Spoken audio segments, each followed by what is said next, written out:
কি ব্যাপার ভাবি, আপনি কই যান? আমার মেরে দাও। আমি আমার মেরে নিয়ে এই বাড়ি থেকে চলে যাব। তুমি আর একটা কথা কইতে আসবা না, আমরা বাধাও দিবা না। খবরদার কই দিলাম রাশেদ, তুমি যদি আর একটাবার বাধা দাও না, আমার মাইয়ার কসম লাগে আমি এহে নিয়ে আবার শেষ করে ফেলাম। মা, ভাবি এসব কি কয়? কি হইছে? তোর শ্বশুর বৌমারে অনেক আজে বাজে কথা কইছে। কইছে কি যে বড় বৌমা যদি এই বাড়ি থাকে তাহলে উনি উনার মাইয়া নিয়ে যাইব গা। বিয়ার সময় যে টাকা পয়সা নিছস সব টাকা পয়সা দিতে কইছে। আরো একটা কথা কইছে, মা হইয়া কইতে আমার লজ্জা করতেছে। কইছে বৌমার সাথে তোর নাকি অবৈধ সম্পর্ক আছে। আমার আবার ঠিকই বলছে, রাশেদের লগে তার ভাবির ঠিকই সম্পর্ক আছে। তা যদি নাই থাকতো রাশেদের কেল্লিগে তার ভাবির প্রতি দরদ উতলা পড়ে।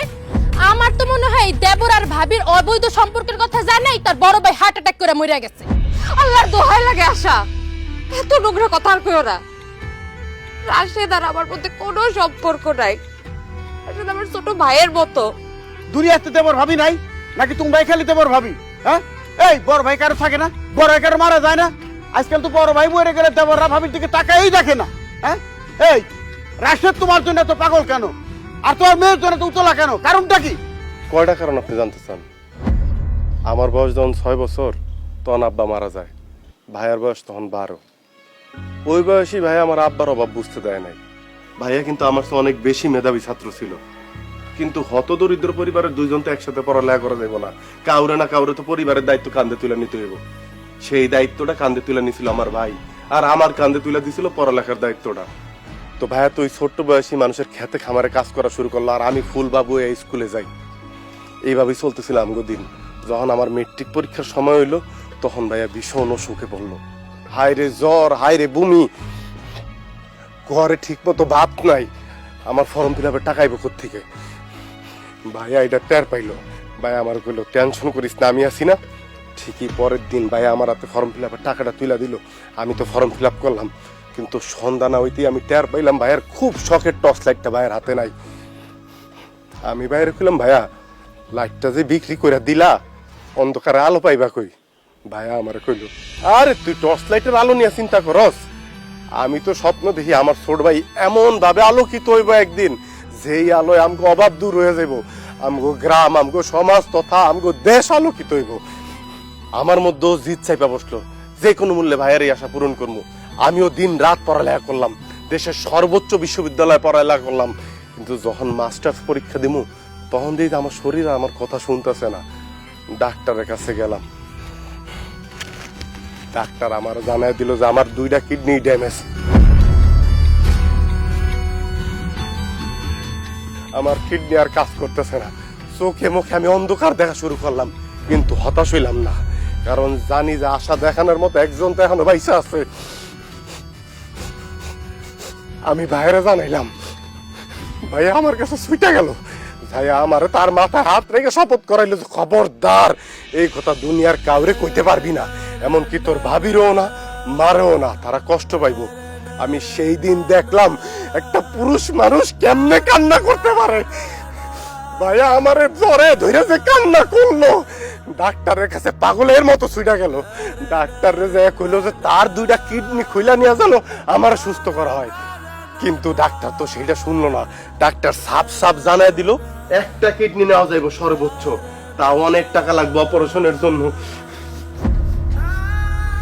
ভাইয়া আবার গ্রামে ছুটে আসলো, দিক বিদিক ছুটতে শুরু করলো, মানুষের কাছে আত্মহত্যা শুরু করলো যে আমি ঢাকা শহরে ব্যবসা করবো, আমার টাকা ঋণ দেন।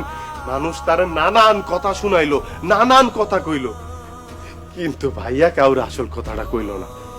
টাকা নিয়ে যখন ভাইয়া ঢাকা গেল, অপারেশন থিয়েটারে ঢুকার আগে আমি ভাইয়ার হাত চাইপা ধরলাম, ভাইয়া এত বড় পাগলামি যে করতেছো, যদি তোমার কিছু হয়ে যায় ভাবি রেখে দেখবো, মুক্তার কি হইব?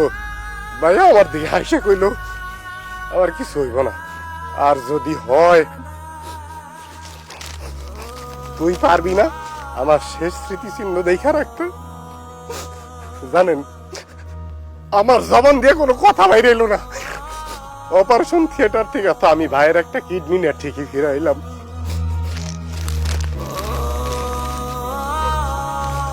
কিন্তু সারা জীবন অমানবিক পরিশ্রম করা, হাড় ভাঙা পরিশ্রম করা, ওই ক্লান্ত শরীর নিয়ে ভাইয়া আর ফিরাইলো না, ফিরাইলো ভাইয়া লাশ।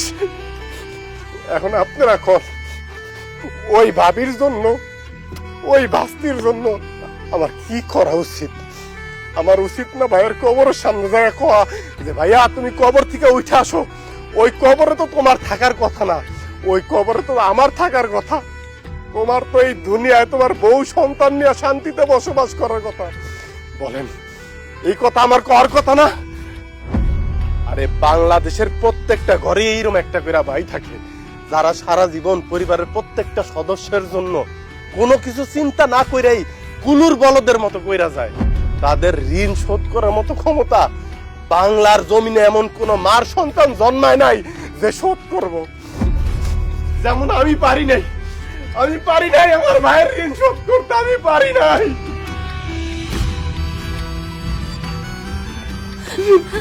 রাশেদ, আমারে তুমি মাফ করে দাও। আমার আসলে অনেক বড় সৌভাগ্য যে আমি এমন একটা বাড়ির বউ হয়ে আইতে পারছি। আর আমার দুর্ভাগ্য আমি তোমার ভাইয়ের মতো একটা মানুষকে দেখতে পারলাম না। আমার অনেক বড় ভুল হয়ে গেছে, আমারে মাফ করে দাও। আমি সবার সামনে আজকে কথা দিলাম, আমি ভাবিরে আমার বোনের মতো করে দেখবো, আর এই বাতাসের আমার মেয়ের মতো করে দেখবো। আমি কথা দিলাম, আমার মাফ করে দাও।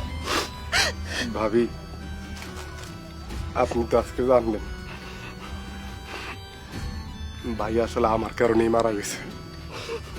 আর যে ঋণটা ছিল, এইটা ভাইয়ার ঋণ ছিল না, ওই ঋণটা ছিল আমার। ভাবি, আমার সেই ঋণ তো আমি পরিশোধ করতে পারছি, কিন্তু আপনার যে ক্ষতি আমি করলাম ভাবি, এই ঋণ আমি কেমনে শোধ করবো? ভাবি, এই ঋণ আমি কেমনে শোধ করবো? তোমার আর কোনো ঋণ পরিশোধ করতে হইব না। তোমার ভাইয়েরা তো আমি হারে হারে চিনতাম। তোমার যদি কিছু হইতো, ওই মানুষটা এমনিতেও বাঁচত না। এরকম একটা মানুষ আমার স্বামী আসছিল, এটাই তোমার সব থেকে বড় গর্বের। জানো, আমি আর কিচ্ছু চাই না।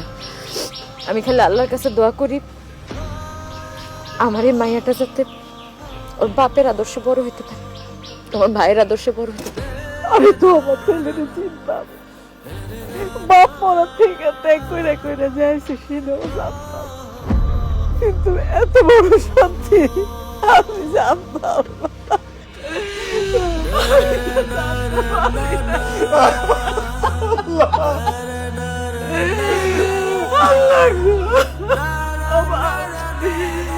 তুই তোর ভাইয়ের লেগে দোয়া কর। এই দুনিয়াতে তো মেলা কষ্ট পাইয়া গেছে, যেন ওই দুনিয়া জান্নাত লাভ করে। আর কি করে রসিকো, আর কি করে?